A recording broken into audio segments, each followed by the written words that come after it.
Welcome, guys. Channel couch go up. I almost biffed him in the face. Shafer, Grim. Right here. And we're here with episode 2 of the Manda-Minute. How about that? The Manda-Minute, yeah? Yeah. No, we'll go Manda. Because Mando might be trademarked.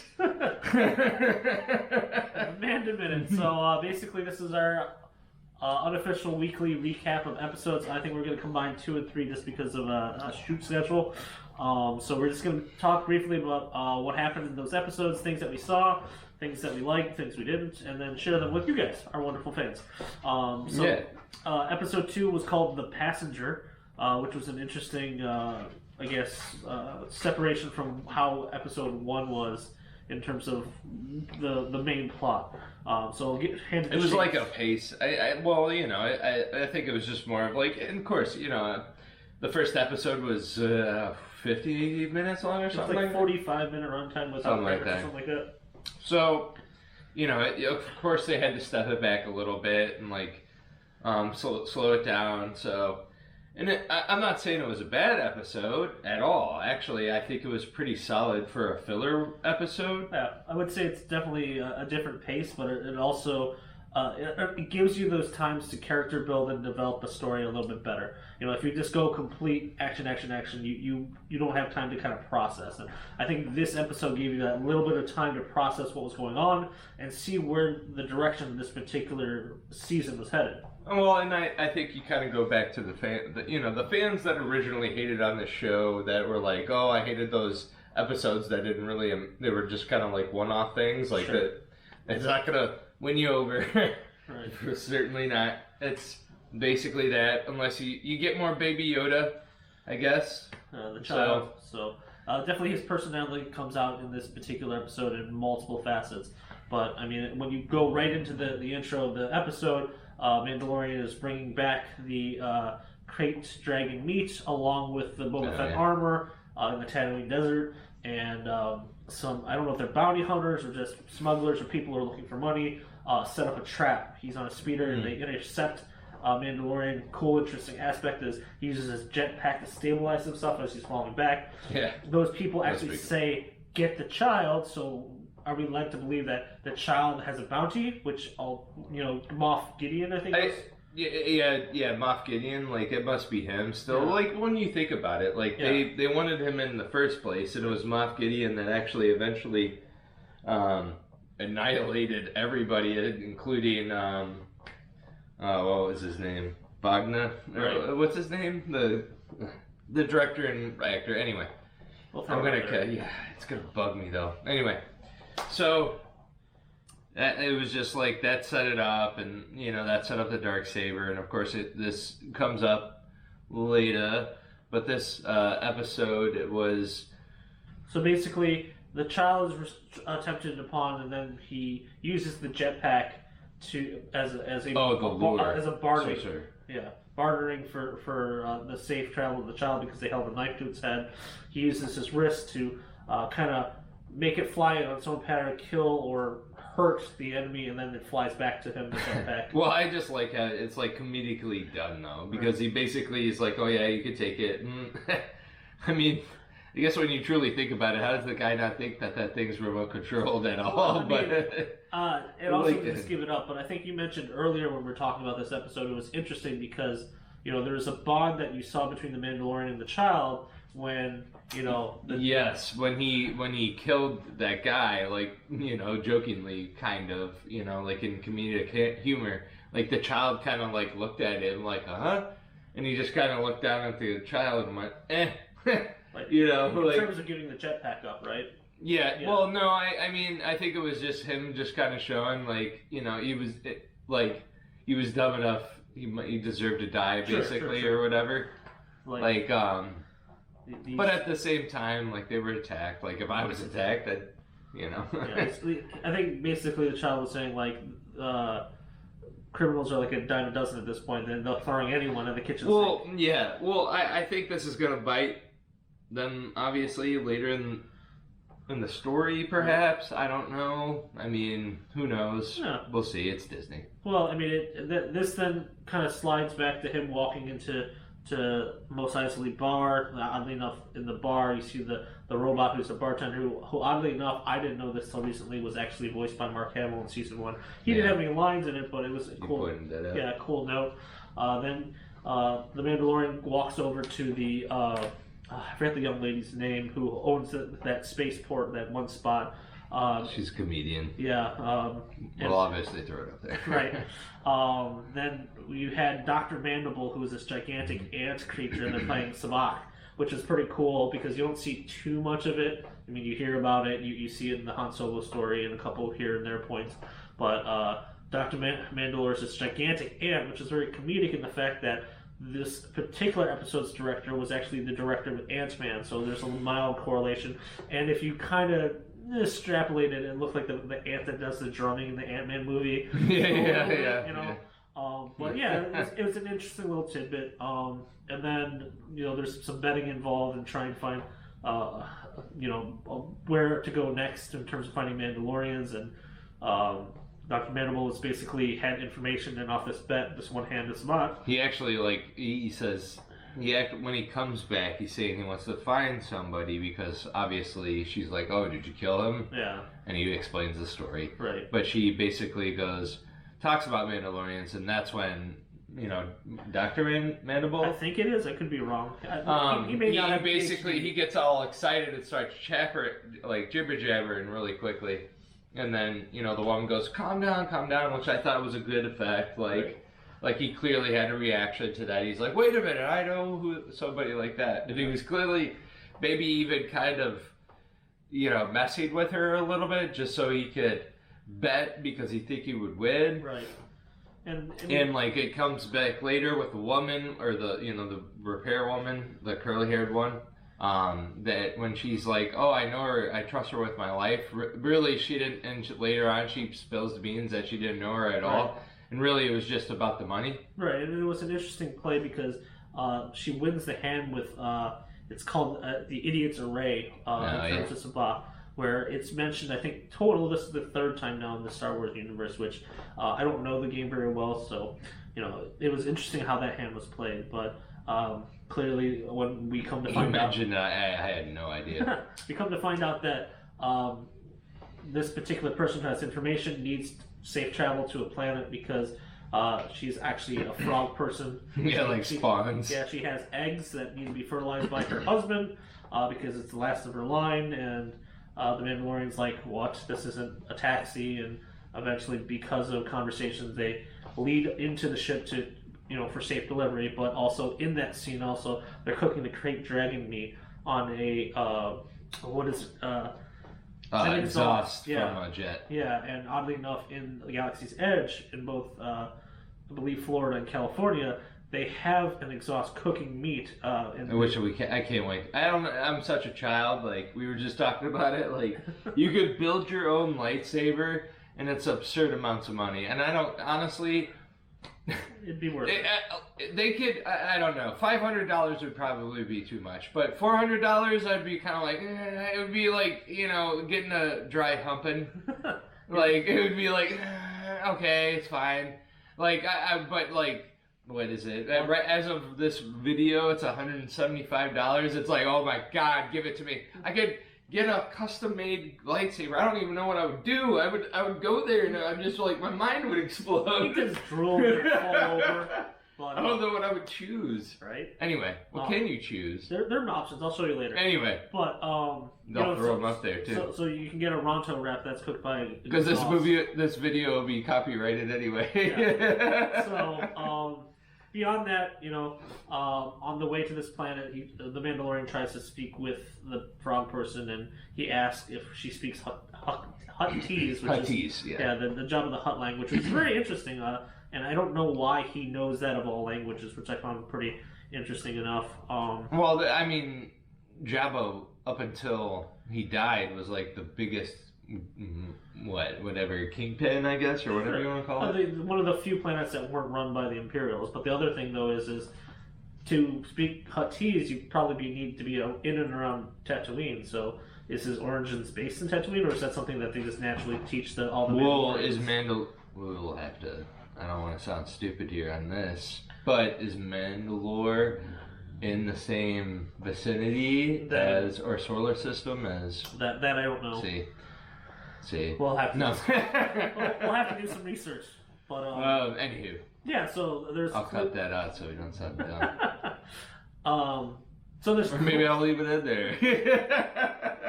So there's clearly some communicational issues just because they don't speak a common language. This also kind of intros to the fact where the child has this natural affinity towards the eggs. It almost looks like he's using the Force in one shot where the eggs gravitate toward him, but we then later find out that it's mostly hunger that's driving. Yeah, honestly, that's what it always is, though. Yeah. Like, he's just really hungry all the time. Right. And it's like, I guess that's just who he is. He's a fat baby. But but the thing that I learned from this episode He loves is living things. He likes eating living things. He is a absolute savage. Not only eating a live frog in season 1, eating some ridiculous soup as his caretaker is fighting in season 1. Yeah. He's eating raw eggs at this point that are unfertilized. And it even leads into another point where The spider. Yeah. So basically, as all this is going on, 2 X-Wings that were out on patrol find their ship and basically wants clearance and codes to make sure that they're not Imperial. Oddly enough, if you're looking at the ship to the left, that particular pilot was in season 1. The pilot to the right, I'll share later, has a nice story too. But they asked for clearance codes, they asked for all that type of stuff, and what ended up happening is, Mandalorian is trying to lie, trying to kind of play along, and then they switch to COM 2, and all of a sudden, X-Wing goes to, the S-Wells go up, and you're like, oh, shit's gonna go down. And when they ask him to come with him, he dive bombs that ship and goes on this crazy ice planet.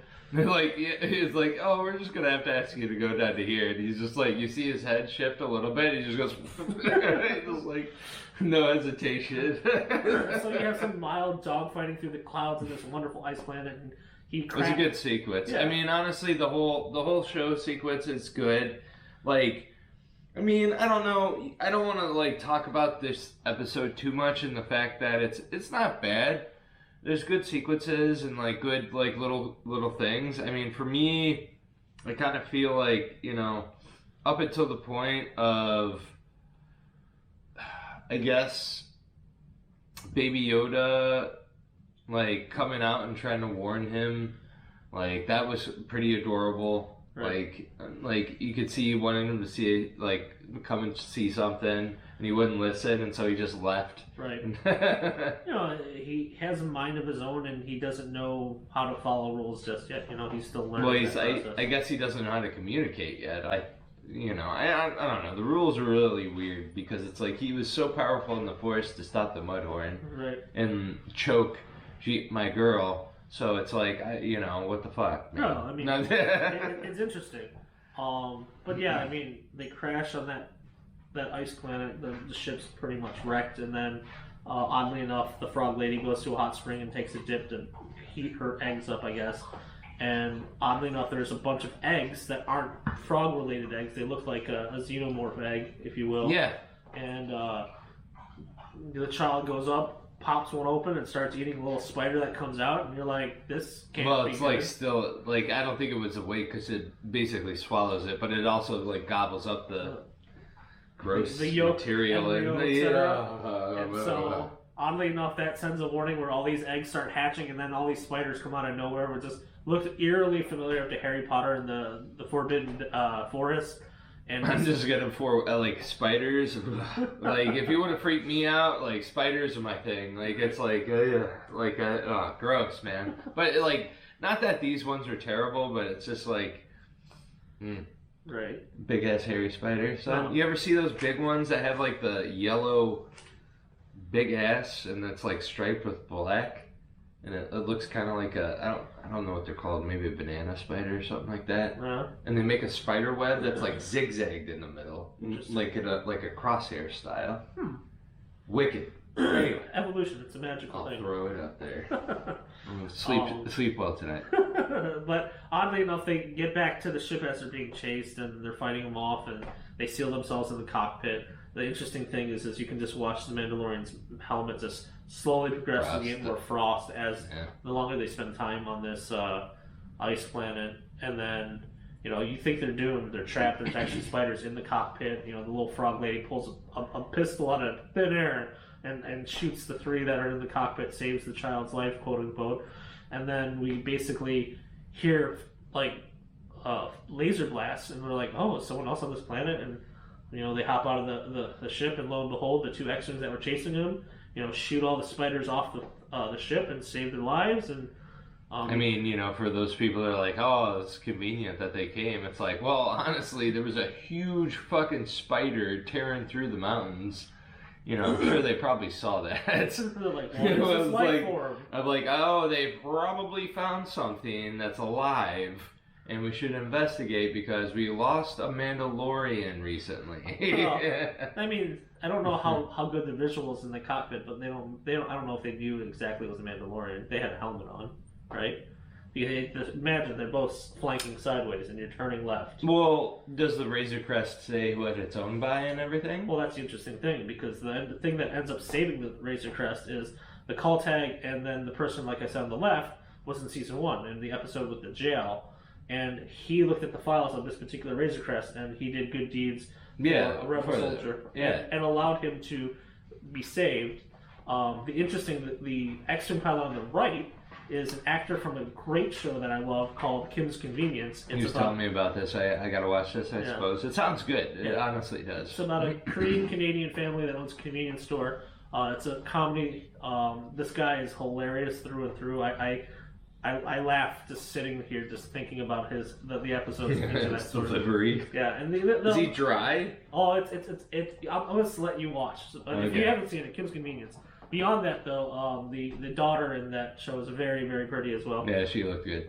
Oh, yeah. So, beyond that, sound like a pig. The interesting thing is just they, you know, they're like, hey, we're gonna let you fly, and the Mandalorian's like, well, how about you kind of fix my ship? And they're like, no, go fuck yourself. yeah, exactly.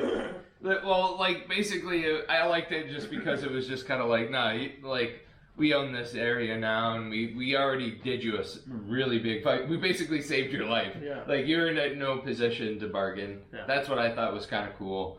And yet they let him go, and they're like, you know, look, just get a transponder, which, you know, anyway. Yeah. If you don't know do you know what a transponder is? Personally, no. Oh. I know As a that's pilot? the thing that R5 blew up on. Ex-pilot. But yeah, it's basically a thing that transmits your airplane's signal and like call sign and everything else. You get a thing and you punch it in when you get up. ATC assigns it to you. But anyway, well, yeah. I mean, that's the interesting thing, you know, where this one little thing could have saved a lot of trouble for him. But as the episode ends, you know, the child is looking still at the eggs for another dinner. He's eaten probably 5 to 10 of these eggs, and at the end of the episode, he still has one in his hands and just swallows it whole. And you're like, how did he get it? Or does he just... I mean, he's got a big freaking poncho. Maybe he's stashing them somewhere. What, he's like working, Canal Street? He got watches and stuff in there? Yeah, he could. He's got space. Like, think about it. Or he could just use his freaking force ability and they just float under there. Well, but, like, what is it? Think about it. Like, that dude's got to have a small, tiny little stomach. And one egg has got to fill him up decently. 2, okay, he's probably pretty full. 3, holy crap. So he was going to town though. That's what I'm saying. So anywho, and Yoda was not a big man, and he wasn't fat either. He wasn't wide or anything. He was proportional, right. I think. And so, anyway, that's Shafer's biology lesson. Yeah. But it was a fun episode. It was an entertaining one, and it kind of led into the next episode we're gonna kind of quickly chat about, which is called the Heiress, which is, you know, when we saw the title flash over, you know, brainstorming happened. Were we thinking that this frog lady is an heiress of a family? Are we gonna meet someone important? And that was totally on purpose. Yeah. There's been so many rumors about Ahsoka Tano, so we're like, oh, is she an heiress somehow? But, I mean, it basically, you know, starts with... I think that everybody's assumption is, oh, Ahsoka's going to be in this episode. Yeah. Ahsoka's going to be in this episode. The foregone conclusion is she's going to be in this episode, and then because we all know she's in this season. And then 35 minutes later, you're like, well, there's always next episode. Disney's the ultimate hype train. Look, I will give Disney a solid credit in one position. They have a amazing marketing team. Amazing. Huh. Absolutely amazing. And they make a hype train like no one else. Right. So, I mean, they end up on this aquatic planet. It logistically looks like a shipyard that they land on, and you instantly see calamarians. Is that how you say that? Mon calamari. Yeah, and then you see squid people, which I don't know the proper term, so Shaf wants to throw that up there, feel free. He clearly needs to fix a ship that's just beat to hell. Yeah. And like we said in the last episode, the place to go get information is the bar, the saloon. Yeah. Always. So, well, I liked when he goes there and he gives the guy, he's like, here, he's like, 1,000 credits. Yeah, 1,000 credits. And as he walks away, the guy says, this isn't gonna really fix much or something to that effect. It was kind of funny. Yeah. And anyway, well, when we get back later, like you see the ship and you're like, So, a calamarian in the bar basically says... If someone's ever been to a shitty port in Florida, you'll know exactly what I'm talking about. Anyway, continue. No, you're good. But he asks the calamarian barkeep, what's going on, and, he leads him to a squid person, and he said, hey, come with us, we'll take you to the Mandalorians that we know, or people who look like you. Yeah. And so...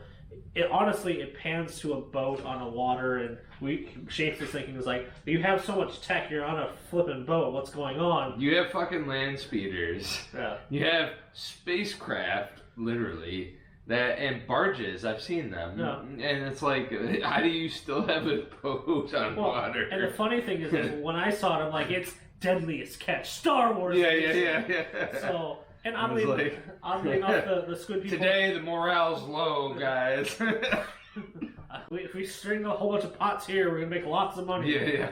But, it gets to a point where the squid people are like, hey, you want to fish for this thing? It's pretty cool to watch. And, the Mandalorian and the child kind of look at this trap. It's basically a hole inside the hull where they drop bait and this creature comes out. And lo and behold, it's a trap! Yeah. The child gets kicked into the water. The creature eats the pod, and the Mandalorian has to fight his way. And it looks like it's bad news. He gets trapped in the water. They're trying to stab him with these. It looks like old Chinese sword weapons. Oh, what the heck? Not halberds. Is it halberds? Halberds? I'm not sure. If it was like one of the 4 Ninja Turtle weapons, it'd be money, but I don't remember. I know it's very flexible, and it has a... Oh, shit. Yes. Yeah. No, that's not a halberd. But either way, we'll throw that up as well, just because that's what we do. Yeah. And if you don't like it, I don't care. Get the fuck out. So basically, at that point, we think that the Mandalorian's trapped and it's going to be bad, and the child's been in the water for a long time, and all of a sudden 3 Mandalorians... I mean, they're not going to kill him. I mean, what? Let's be real. The next 5 episodes is just Deadliest Catch Star Wars. Yeah. No, it's just slowly being digested in that worm thing. Yeah, whatever. It's like a Sarlacc pit, but better, yeah? Plot twist. Yeah. So, but no, I mean, I don't get me wrong, like the sequences and stuff like that, I always think to myself, like, okay, how are they going to get themselves out of this one? Scooby-Doo action. Yeah, essentially. So, and I don't hate it, don't get me wrong. I'm such a child on certain things. For me, Star Wars, I don't know, I just need a solid action adventure. That's what tickles my fancy. I mean, but the other thing is, the bar isn't low per se, but with what we got in 7, 8, and 9, anything that's remotely composed. Cohesiveness is what's good. And, don't shit on characters that have been established and stuff like that, or do flip-flops on their characterizations. Right. Like, that's what pisses me off. No, I mean, understandable. But, I mean... Don't give me that, it's been 30 years crap. It's like, come on. Well, I mean... don't get me wrong. am I a different person from 10 years ago? Yeah, but am I really that different? Like, deep down as a human being? Totally. I did not know you were white. Yeah. I surprised myself. Anyway. But, I mean, like I said, the 3 Mandalorians show up, have some pretty cool weapons. One of the helmets looks very reminiscent. Only one of the Mandalorians' names got revealed, which I don't recall at the moment. But the interesting thing is those 3 Mandalorians. We just watched it. Sorry. Yeah, sorry. After defending, just to reiterate. Yeah, all 3 of them took their helmet off. So instantly, the Mandalorian's like, "All right, who are you? Why do you have this armor and whatever?" And the nice, interesting point is one of the Mandalorian is Katie Sackhoff, who played Starbuck in the Battlestar Galactica series. Yeah. And she also made cameos in Big Bang Theory and stuff like that. So it was a really nice surprise to see her, and she did very well. That girl, don't get me wrong, but she is hardcore sci-fi, like big time. She's like she's very niche now. She's been in everything now. It's like I give her props, honestly. She stuck to a genre. Yeah, I mean, she does very well with it. Honestly, yeah. So I'm not hating. Don't get me wrong. It's just we have 3 new Mandalorians, so we're kind of confused. They get back to port and they say that, hey, Mandalorian's like, hey, I have this child. I need to take them to the Jedi. You see this kind of natural glance at each other about the Jedi that kind of leads me to believe that these 3 Mandalorians aren't good people. But they say, hey, we'll take you to this person. Well, I think it was, like, after kind of thinking about it a little bit, like, I believe they just didn't know if they trust them because but like, they to them, he believed in the old ways of Mandalore. And so I can get that because I know people in religions nowadays that are like, oh, I don't like that religion because it's the old ways. Sure. So it's like, I get that. Like, if I was a more new age belief, I would definitely look down on the old age. I'm probably, obviously, who I am, I would probably choose the new age. Sure. So. But yeah, so basically, as most episodes of The Mandalorian go, it's like, hey, you need this, but help us do this task and we'll provide you with information and provide you the thing that you need. So there's an Imperial ship that has a bunch of weapons, and the Mandalorians want these weapons so they can go defend their planet and regain the planet in general. I think the the Katie Sackhoff character is the heiress to the Mandalorian throne, and so they go and attack this the shuttle that has all these weapons. And of course, you have hundreds of stormtroopers that can't shoot to save their lives. Well, I was telling Grim, like I said, it's so funny that every time they shoot, they hit Beskar. And trust me, his Beskar armor does not cover his body as much as he's bare, I think, in my opinion. But anywho. Yeah. I mean, it's always the running gag that, stormtroopers can't hit the broadside of a barn while looking at the barn. For sure. But yeah, it was just funny throw out for that. So there's a couple interesting cameos which I can't place. Usually I have a little more time to just kind of do some research.